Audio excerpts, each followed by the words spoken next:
Jesus said, "How can I describe the kingdom of God? What story should I use to illustrate it? It is like a mustard seed planted in the ground. It is the smallest of all seeds, but it becomes the largest of all garden plants. It grows long branches, and birds can make nests in its shade." Jesus used many similar stories and illustrations to teach people as much as they could understand.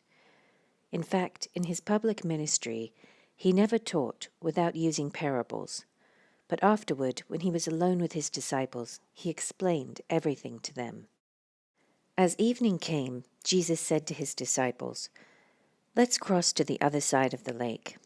So they took Jesus in the boat and started out, leaving the crowds behind, although other boats followed.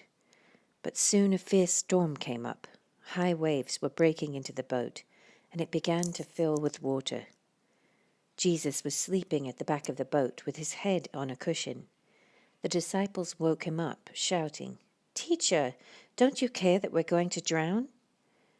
When Jesus woke up, he rebuked the wind and said to the waves, "Silence, be still." Suddenly the wind stopped, and there was a great calm. Then he asked them, "Why are you afraid? Do you still have no faith?" The disciples were absolutely terrified. "Who is this man?" they asked each other. "Even the wind and waves obey him." So they arrived at the other side of the lake in the region of the Gerasenes. When Jesus climbed out of the boat, a man possessed by an evil spirit came out from a cemetery to meet him. This man lived among the burial caves and could no longer be restrained, even with a chain. Whenever he was put into chains and shackles, as he often was, he snapped the chains from his wrists and smashed the shackles. No one was strong enough to subdue him. Day and night he wandered among the burial caves and in the hills, howling and cutting himself with sharp stones. When Jesus was still some distance away, the man saw him, ran to meet him, and bowed low before him. With a shriek, he screamed, "Why are you interfering with me, Jesus, Son of the Most High God? In the name of God, I beg you, don't torture me." For Jesus had already said to the spirit, "Come out of the man, you evil spirit."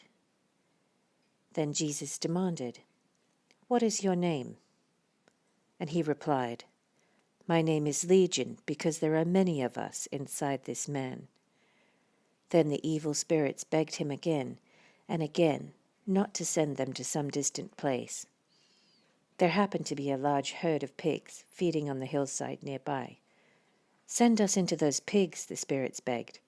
"Let us enter them." So Jesus gave them permission. The evil spirits came out of the man and entered the pigs, and the entire herd of 2,000 pigs plunged down the steep hillside into the lake and drowned in the water. The herdsmen fled to the nearby town and the surrounding countryside, spreading the news as they ran. People rushed out to see what had happened. A crowd soon gathered around Jesus, and they saw the man who had been possessed by the legion of demons. He was sitting there, fully clothed and perfectly sane, and they were all afraid. Then those who had seen what happened told the others about the demon-possessed man and the pigs, and the crowd began pleading with Jesus to go away and leave them alone.